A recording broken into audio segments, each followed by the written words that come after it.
Well, hello there, welcome back. One morning, Cameron lies next to Diane in bed, and they share their heartfelt confessions of love for one another. In an instant, the guy jolts awake, only to discover that the enchanting moment with his beloved was nothing more than a dream. Later, Cameron's parents, Hunter and Carol, engage in a heated discussion about their son's future. Hunter thinks it's time for Cameron to make a decision about his future, while Carol urges him to ease up on the pressure. At the ice cream parlor where Cameron works, assistant manager Lenny scolds him for arriving late and instructs him to close the parlor tonight.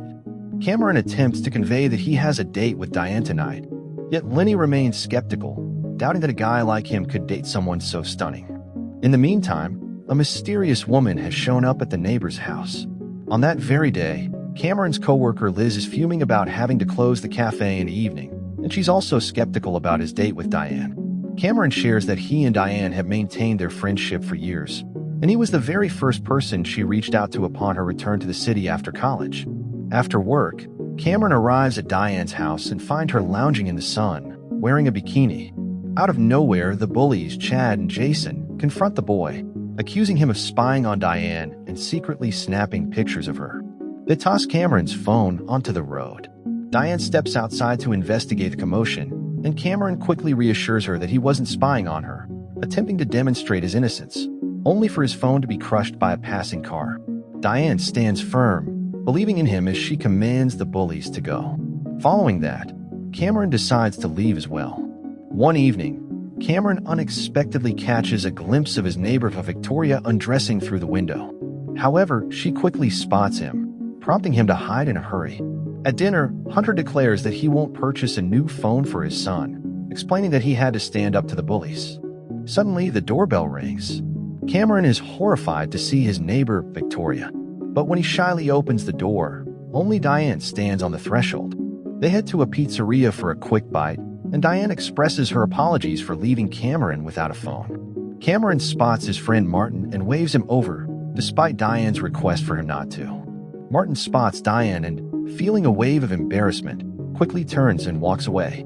As Diane makes her way home, she finally unveils the reason. It appears that Martin ended things with her right at the prom, and the reason remains a mystery. Cameron is utterly astonished and exclaims that he could never part ways with such a stunning woman. Then Diane remembers the night Cameron visited her home, and they shared her father's alcohol together. She mentions that she wanted to share something with him that night, something she had never revealed to anyone, but he drifted off to sleep. Out of nowhere, Cameron spots Victoria once more, prompting him to rush back home in a hurry. As he rushes into his room, Victoria suddenly materializes right behind him. Cameron quickly starts to justify his actions, as he often spots an elderly woman in the neighboring window. Victoria announces that she will be staying at the woman's house for some time. She insists that Cameron drive her around town in his car for a few days as a form of punishment for his peeping. The guy responds that he hasn't paid the car insurance, but Victoria firmly states that this is his issue to deal with. Later, Cameron drives Victoria to an office building. There, she takes the keys to his car, ensuring he won't leave without her. The security guard allows Victoria to enter, and half an hour later, Cameron, weary of waiting for her in the car, makes his way to the building. Out of nowhere, a bloodied guard bursts through the door, pleading for assistance. Cameron dashes back to the car, heart racing, only to be struck with horror as he witnesses Victoria leap onto the guard and take his life without hesitation. He comes to the shocking realization that Victoria is, in fact, a vampire. She informs him that if he wants to make it through, he'll need to drive her around, and then she plants a kiss on him as a farewell. The following day, Hunter spots blood on the car. Victoria, arriving right on schedule, clarifies that it belongs to a deer that unexpectedly dashed onto the road. Victoria also mentions that she will cover Cameron's insurance if he takes her for a drive. Hunter perceives no issues with that, leaving his son feeling disappointed. Later, Martin confesses that he broke up with Diane at the prom because he felt unsure about how to treat such a beautiful girl. He even requests Cameron to persuade her to grant him another opportunity. That night, Cameron waits in the car as Victoria steps into the building. A few moments later, a lifeless body crashes down onto the car. Victoria soon returns, eagerly licking the blood, while Cameron cleans the blood off the car during her drive home. A few hours later, the vampire unexpectedly materializes in bed beside Cameron, ready to reveal the reason for her presence in the city. It appears that the woman is, in fact, 247 years old. Back in 1890, a hostile vampire clan took her lover's life because he refused to join their ranks. Throughout the last century, the majority of the enemy vampires have relocated to America. Now, Victoria is on a mission to hunt them down, seeking vengeance and determined to eliminate every single one. Cameron lets out a breath of relief upon discovering that his neighbor has been taking down vampires, not humans. The following day, Martin nervously approaches Cameron, asking him to accompany Diane on a date. A short while later, Lenny is taken aback to find Cameron and Diane engaged in a pleasant conversation. As the evening falls, Victoria declares that today she will vanquish one of her final foes. Following that, her quest will lead her to the wicked leader responsible for the death of her beloved. Even though Victoria instructed him to remain in the car, Cameron chooses to follow her into the building. Suddenly, an enemy appears, firing a gun repeatedly, causing Cameron to collapse to the ground. Victoria charges at the enemy, swiftly taking him down with a fierce bite to the neck. Following that, Cameron rises and admits to his companion that he is unharmed, having collapsed to the ground solely to divert the enemy's attention. Before parting ways, Cameron requests that Victoria attend Martin and Diane's date, providing him with a reason to join them. The following day, Liz extends an invitation to Cameron to join her for her friend's band performance that evening, but he graciously declines. During their date, Cameron shatters the awkward silence by revealing that Martin has a strong desire to pursue a professional career in baseball. Just as Diane steps into the restroom, Victoria shows up and beckons Cameron to join her outside. Cameron reveals to Victoria that he has harbored feelings for Diane for several years, much like Martin. Cameron points out that he really wants Diane to hang out with Martin, hoping she'll finally see just how dull he truly is. In the evening, Cameron reveals to Victoria the bullies who relentlessly target him. The girl intentionally incites Chad to strike Cameron, and then she instructs him on several powerful punches, empowering him to finally defend himself. Cameron strides confidently towards Chad and delivers a powerful punch to his ribs, causing him to double over in agony. Finally, the bullies decide to leave the boy alone. In the car, Cameron expresses his discomfort, noting the intense pain radiating from his wrist after the impact. Next, Victoria hands him a small bottle containing a liquid for him to drink. The vampire admits that her blood possesses the power to swiftly heal any human wounds, yet it will not transform him into a vampire. As night falls, Cameron finds himself dreaming of Diane. Suddenly, Victoria slips into his bed, her lips meeting his in a passionate kiss, all to stir jealousy in Diane. Hunter bursts into the room, only to turn on his heel and exits swiftly upon witnessing the scene unfolding on the bed. Yet, Cameron halts the vampire, unwilling to betray Diane, yearning for her to reciprocate his feelings. In the morning, Hunter shares a knowing wink with his son. Later, Martin opens up to his friend, revealing that yesterday's date was a complete disaster after he left. Cameron responds, suggesting that he probably won't have any luck with Diane.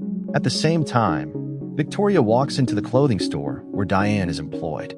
Cameron opens up to Liz about his tangled feelings towards girls and ultimately decides to join her for her friend's band performance that evening. As the sun sets, Hunter hands his son a pack of gum. As he makes his way to the performance, the boy unexpectedly spots Diane stepping into his neighbor's house. He quickly reconsiders his decision to go and rushes back home. Meanwhile, Liz is eagerly anticipating his arrival at the concert venue. Cameron feels a surge of jealousy as he watches Diane and Victoria share a kiss from his window. Moments later, they turn off the light and retreat to bed together. In the morning, Cameron spots Diane exiting her neighbor's house. Shortly after, Victoria steps out, smiling as she asks him if he enjoyed the show. Cameron, filled with rage, exclaims that he will not work for her. In a swift motion, the vampire seizes him by the collar and asserts that they will undoubtedly complete the task together. Later on, Cameron extends an invitation to Martin for another date with Diane, assuring him that he will lend a helping hand. He then heads to a cafe, where Liz delivers a sharp slap for his absence at the concert the previous night.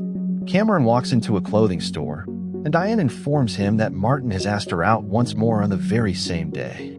Carol hands her son a new phone, but she requests that he keep it a secret from his father for the time being. Later, Cameron instructs Martin to wear an earpiece with a microphone during the date, allowing him to provide advice to his friend if needed. On that date, Cameron listens in on the whole conversation between the couple. Afterward, A pleased Diane hands Martin the car keys, inviting him to take her wherever he desires. Cameron urges his friend to bring the beauty home, yet he declines and instead leads her to a hidden spot. Frustrated, Cameron rushes after the couple and spots Diane discreetly speaking into an earpiece from behind a tree before tossing it out the window. This indicates that the girl has been aware of the earpiece from the very beginning. In an unexpected twist, Diane sinks her teeth into Martin's neck, unveiling her true nature as a vampire. Feeling upset, Cameron heads to Liz's cafe, only to find that she is not there. Soon, Diane arrives, and Cameron feels a wave of fear wash over him, convinced that she is responsible for his friend's disappearance. The girl reveals Martin alive in the trunk of the car, explaining that she has enhanced him to pursue a professional baseball career. She admits her love for Cameron, fearing that revealing the truth might cost her his affection. Diane expresses her sorrow, reflecting on the fact that she has lived for several centuries, watching everyone she has ever loved pass away due to old age. She wishes to prevent the same fate from befalling Cameron. Cameron forgives the girl, and they share a kiss, while Lenny discreetly observes them from around the corner. In the evening, Victoria confides in Cameron, revealing that she had no idea Diane was a vampire until she examined her more closely. It appears that Diane belongs to a dangerous vampire clan that Victoria is actively pursuing, and now the boy will serve as bait for her plans. Diane, sensing that Cameron is in peril, rushes to his house. Out of nowhere, Lenny leaps from behind a tree, declaring that he knows exactly who she is.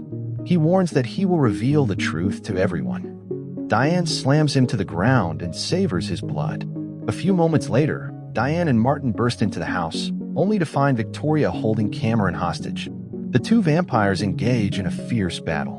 Victoria lunges at Diane with a blade, but Diane counters fiercely, taking control of the battle and pinning her adversary to the ground.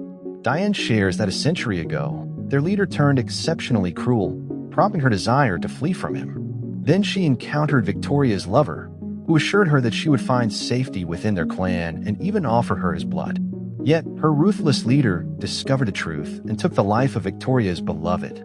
Upon discovering the truth, Victoria expresses her apologies and extends forgiveness to Diane. The two vampires choose to establish their own new clan and continue with their lives. Diane kisses Cameron goodbye. Lenny, now a vampire, appoints Liz as the new assistant manager of the cafe before leaving with the other vampires. The following day, Cameron informs his parents of his desire to write a book centered around vampires. At the cafe once again, Cameron shares his astonishing tale with Liz. The girl is skeptical of her colleague, yet she allows him to enter the cafe. Thanks for being with us. Peace.